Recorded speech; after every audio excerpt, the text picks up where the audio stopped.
Hey guys, Mike Cassette here with Remax Gateway. Today I'm wearing my sparkly jacket because it makes me feel good and because I have to work from home because Travis County has now been shut down. The shelter-in-place acts. So anyway, I want to start this video off with some helpful information. The most helpful for the most people first. That way, as people trail off and they're not paying attention anymore, they don't care, which, a lot of people don't, then the less important information kind of towards the back. So while I'm kind of waiting for people to get on the call here, and hopefully the lighting is not too bad, but anyway, got my earbuds in to please Kelly. He likes when I keep those in. So I want to thank everyone. We did find a use for our Airbnb house to support a local family. And if you can't hear me, I should be able to be heard. We got a local family that was displaced. Since we can't make money off the Airbnb, we were able to move them in. They had a property in Minnesota, and it was going under contract, and their lease is coming up in May.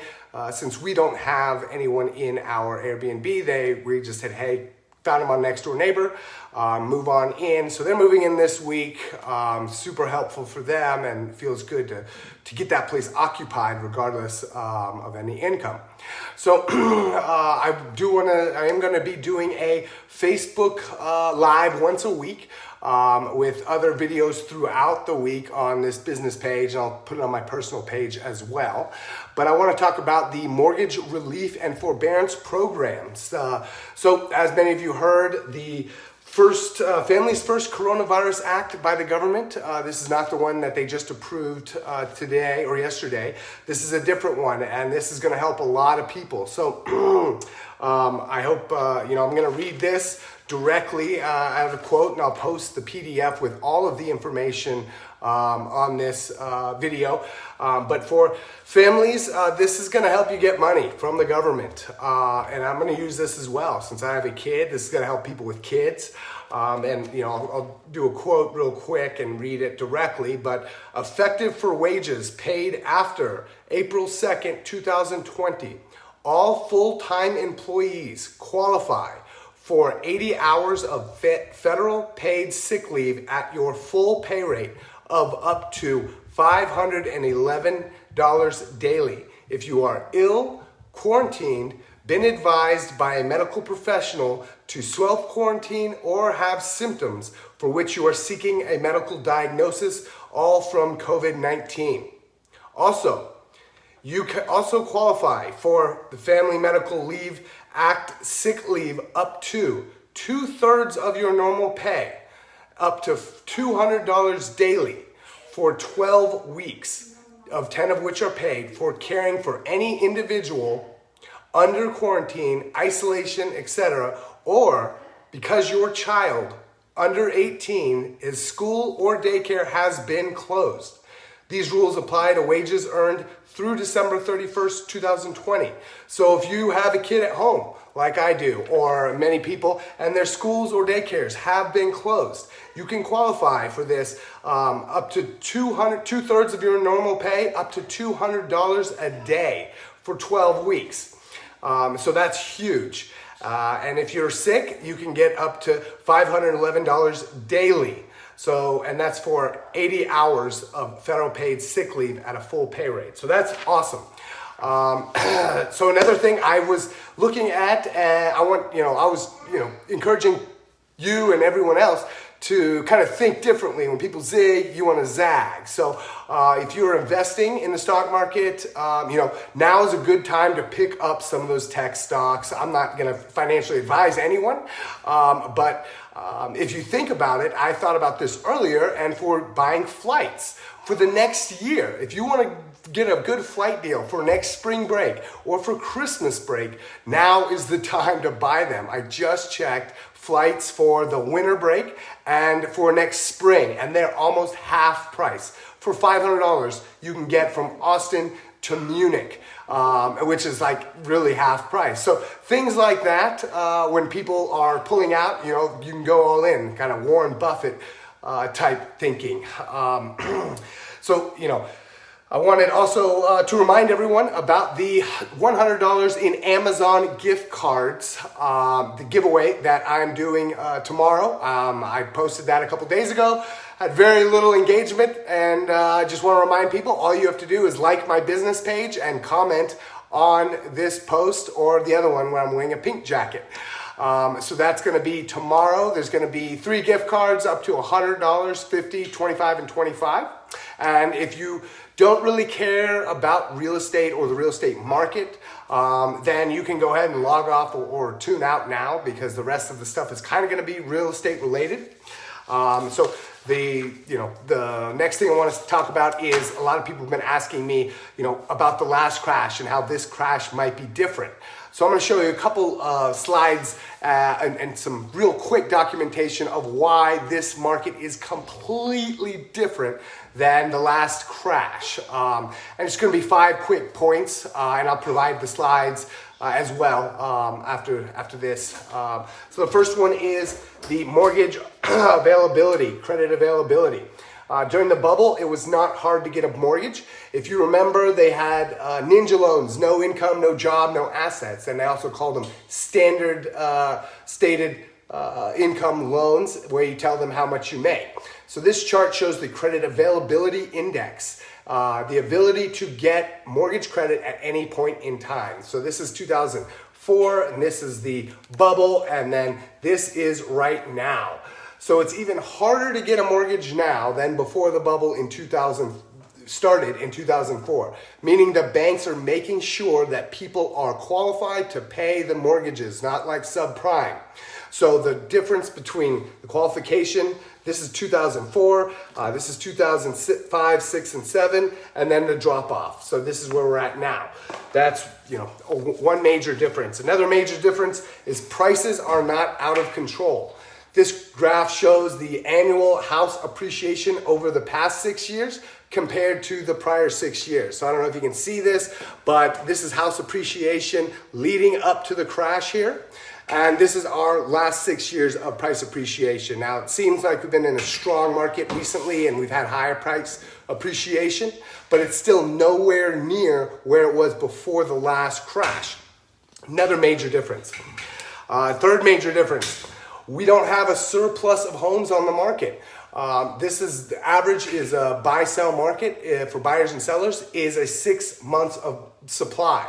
So this graph shows that how many homes were on the market in 2007, which caused prices to tumble. There's a lot of supply, over 6 months of supply, and today there's a shortage. So that's, you know, in Austin, it's even less than this. So, and in Texas in general. So that's, you know, a major difference. We have less supply, so the prices are higher, driving prices up versus this high amount of supply, which causes prices to crumble. Fourth difference, houses became too expensive to buy. Affordability has 3 components. So the affordability is kind of the price of the home, the wages, the average wage earned by the purchaser, and the mortgage rates available over time. So today's prices are still kind of high, but the 2 differences are wages have significantly increased over time, and the mortgage rates are about 3.25 to 3.5 right now. Whereas when we were here, the rates were a lot higher. They were like in the 6s. So that means the average family pays less of their monthly income towards their mortgage payment, meaning affordability is higher. People can stay in their homes during a crisis longer. Number 5. So people are equity rich now. They're not tapped out. Before the bubble burst, people were using their homes as an ATM. Now prices have risen consistently, but slowly and over 50% of homeowners have more than 50% or more equity by not having tapped into it and basically pull money out to buy another property thinking it's going to go up. So here's a table comparing the equity withdrawal over the last 3 years compared to 2005 and 2007. Homeowners have cashed out of their homes $500 billion less than they did before the market crashed. Meaning people were not leveraging their homes like they were before. When you leverage your home and the price decreases, now you're upside down. That's what happened all over the place, especially in California, Florida, and markets like that. So, the result of all that was during the crash, home values began to fall, and sellers found themselves in a negative situation where the amount of mortgage they owed was greater than the value of their home. Many decided to walk away from their homes, which led to a rash of distressed property listings, foreclosures, short sales, then which sold at a hugely discounted price, thus lowering the value of other homes in the area. And it was kind of a domino effect. Now that can't happen today. The economics I just showed you prove that that is not the case, so we don't need to worry about that kind of situation. So if you're concerned about we're making the same mistakes, like I said, I just have the charts that hopefully will alleviate some of your fears. Now, the last thing I want to kind of talk about is at RE/MAX Gateway, what we're doing for sales, listings, and showings. We are going all virtual. The only thing that we cannot do virtual now is the notary going to someone's house for an actual closing, or just the buyer going to a closing office for a notary. And the only reason why we can't do that is because of the lenders. The lenders are requiring wet signatures for a lot of things now. So we still have, you can still close from your house. We can send a notary there. They can sign the documents. Everything else from virtual tours, listing appointments via Zoom, buyer consultations via Zoom, open houses virtual via Zoom or live videos with questions and answers, and are all things that we have now implemented throughout the real estate industry. We've got a website with all the CDC forms, questionnaires, etc. that I can point you to should you be thinking about listing your home and concerned about how we're going to meet with multiple agents, to what the marketing is, how they're going to see our house, any kind of questions like that. We have thought about over the last week. We've been working overtime to get those answered. You can see a YouTube video I have up there explaining it all that I'll post as well. So that is the Facebook Live video. Oh, and the one other thing, the Mortgage Relief and Forbearance Program. I'm going to share I talked to United Wholesale Mortgage about my own situation and said, hey, I want to figure out if you've got a Fannie Mae or Freddie Mac backed loan. The federal government has now said you can be in a forbearance program pushing your mortgage payments out for up to a year. Now, this is going to be situationally dependent, guys. So, I know after I spoke with the teller or the lady on the phone, she said, okay, this is what we're working with now. The government has said this is what we want to do. We're working through how that's going to work for United Wholesale Mortgage. And so you're going to want to speak with your mortgage company. They want you to talk with them before you quit making mortgage payments. Don't just stop making mortgage payments. Talk to them first. And when you do, this is what they told me on the phone.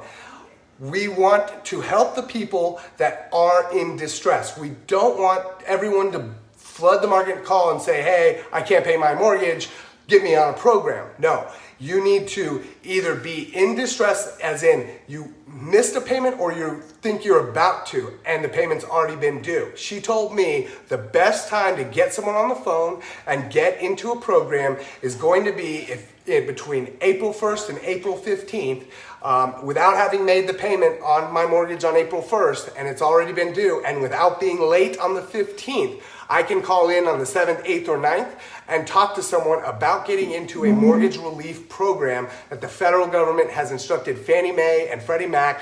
They back over 50% of the loans in the country, and they're forcing this on mortgage programs. Oh, this is my little son here. Hey, say hi, Daddy, or hi, guys. Yeah. So anyway, that was my experience. I'll keep you updated with everything. I'm gonna do a Facebook Live once a week. So I hope to see you guys soon, and I'll post all this stuff online and on my webpage so you can see it all if you're interested at all. I will do the drawing for the $100 of Amazon gift cards tomorrow. Just comment on this post and like my business Facebook page, Ask Mike Cassett. All right, talk to you guys soon, and hope you guys have a great rest of your day.